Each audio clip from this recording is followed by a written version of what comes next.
ओम शांति। 11 जून 2025 की मुरली से आज की मुख्य पॉइंट परमात्मा सुनाते हैं। आज बाबा ने कहा, ज्ञानी और अज्ञानी किसको कहा जाता है, यह सिर्फ तुम ब्राह्मण बच्चे ही जानते हो।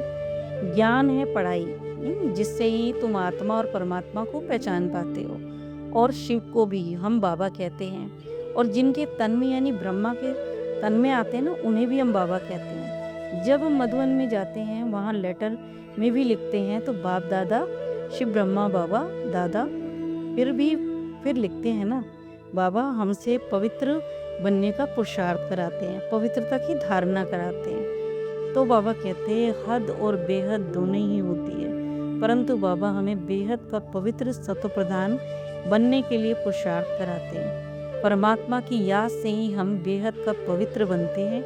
परमात्मा भारत में ही आकर बेहद का संन्यास कराते हैं। मुख्य तो बाबा कहते हैं संन्यास ही है, संन्यास को ही वैराग्य कहते हैं। इस गंदी दुनिया से ही वैराग्य दिलाते हैं। बुद्धि का योग हट दो, बाबा कहते बुद्धि का योग हटा दो, इसका नाम ही है नरक, दुखधाम है। बाबा कहते तुम खुद ही तो कहते हो कोई मरता है तो क्या कहते हो ना स्वर्गवासी हुआ, तो फिर समझते हो ना कि पहले वो नरक में था, तभी तो स्वर्गवासी कहा ना आपने। स्वर्ग में जाने का ही बाबा कहते हैं अभी पुरुषार्थ कराता हूँ मैं, 21 जन्म के लिए स्वर्ग बना, बस इस 21 जन्म का स्वर्ग बनाया। परमात्मा के सिवाय कोई भी ये पुरुषार्थ करा ना सके, परमात्मा को खुद आकर ये पुरुषार्थ कराना पड़ता है। बच्चे पहले तो मैं तुम्हें शांति धाम में ले जाऊंगा, फिर सुखधाम में ले जाऊंगा। बाबा कहते हैं आत्मा जो है ना शांति धाम में रहती है, थोड़ी देर वहाँ रेस्ट करती है, फिर सतयुग में पाठ बजाने आती है। सब धर्म वाले शांति धाम में तो जाएंगे, परंतु जो पुरुषार्थ करेगा वही तो सतयुग में आएगा। परमात्मा कहते बच्चे सब शरीर के संबंध यानी देह के संबंध सबको अभी भूलो, नए संबंध मत बनाओ, नहीं तो देखो बुद्धि उनमें भी जाएगी और मेरे बच्चे मेरी याद से वंचित हो जाएंगे। इसीलिए बार बार बाबा कहते समझाता हूँ मैं। अब देखो बच्चा या बच्ची पैदा हुई तो बुद्धि गई ना उसमें। यह एक ही बाबा कहते समय है, यही समय है जो देखो भाई बहन का संबंध रहता है, क्योंकि एक परमात्मा के ही बच्चे हैं जो भाई बहन है ना।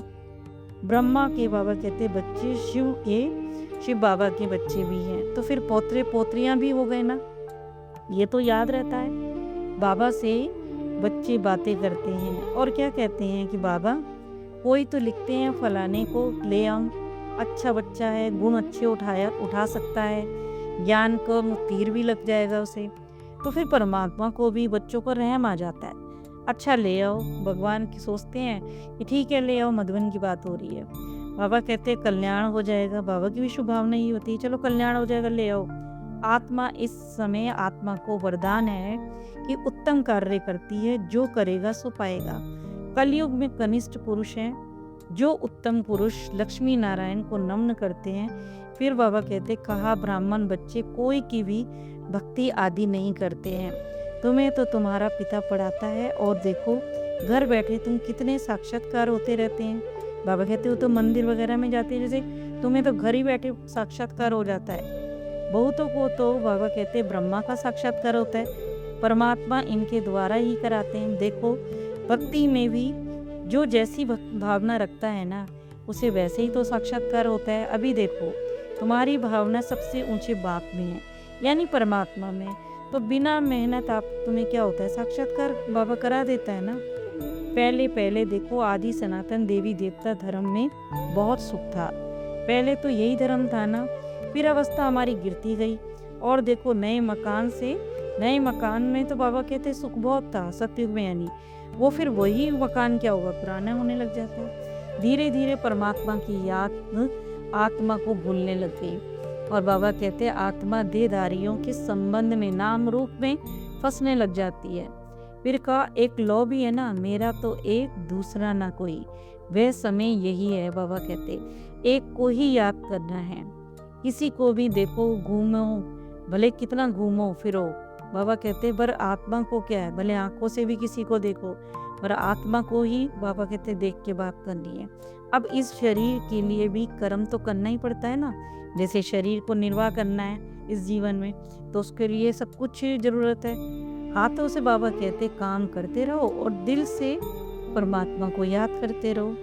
फिर बाबा ने कहा मान लो आपको किसी भी सखी से प्यार हो जाता है, तो बाबा कहते उसी की याद सताने लग जाती है ना, वो रग टूटने में बड़ी मुश्किलात होती है। हर बच्चे पूछते हैं बाबा क्या करें, फिर परमात्मा के बाबा कहते हैं कि तुम्हारा ये कोई पास्ट का हिसाब किताब है, वह तुमको धोखा देता है। जो भी इस दुनिया का दिखता है ना, बाबा कहते उसमें बुद्धि नहीं जानी चाहिए।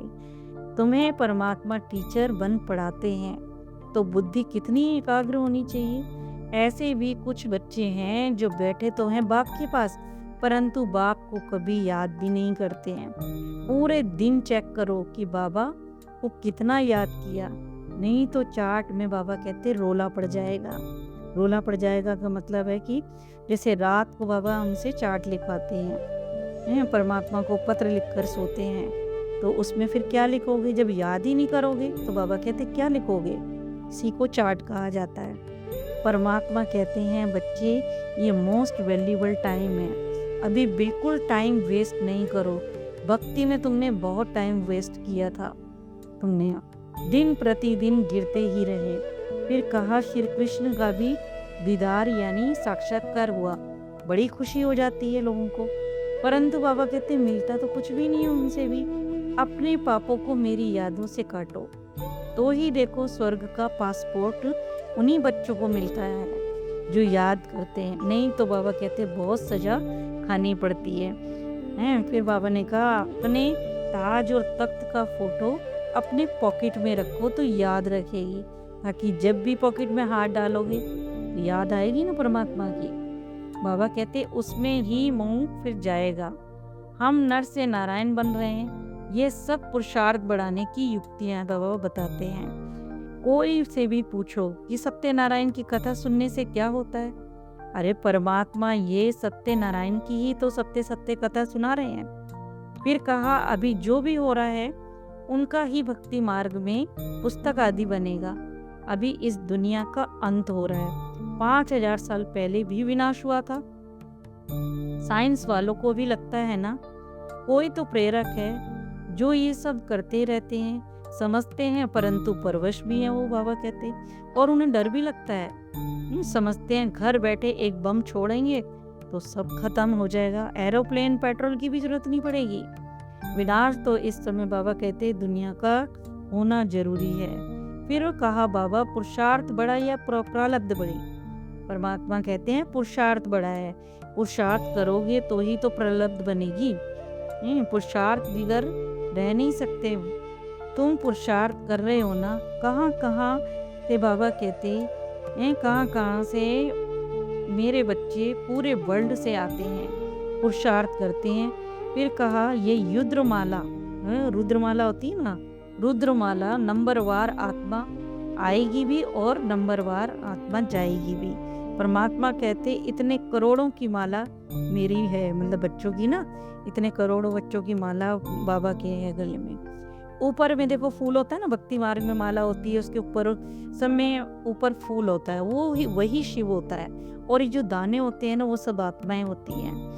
एंड ड्रामा अनुसार पाठ बजाने यहाँ आए हैं। अभी ये बाबा कहते हैं झाड़ पुराना हो गया है। जैसे देखो कोई पेड़ होता है ना तो जड़ हिलने लग जाती है, तो फिर पता नहीं पड़ता कभी ये गिर जाएगा।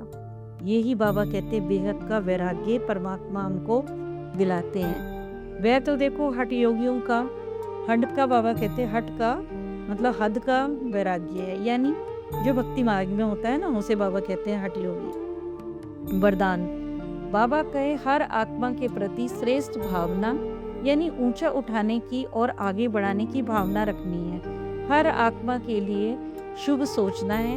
हमारी शुभ वृत्ति से, शुभ चिंतक स्थिति से हर आत्मा के अवगुणों को भी परिवर्तन करना है।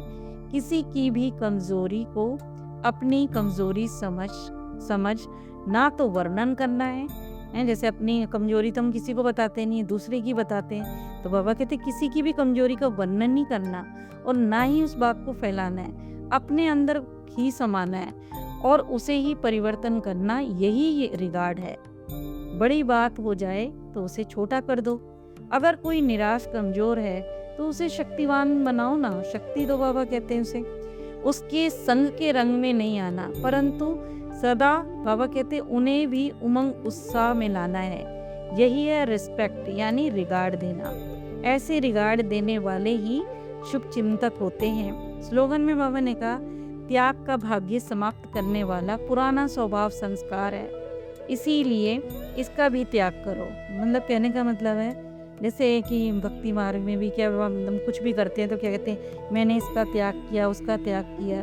तो बाबा कहे कि ये मत कहो, ये भी तुम्हारा भक्ति मार्ग का पुराना स्वभाव संस्कार है, अब इसका भी त्याग करो। ओम शांति।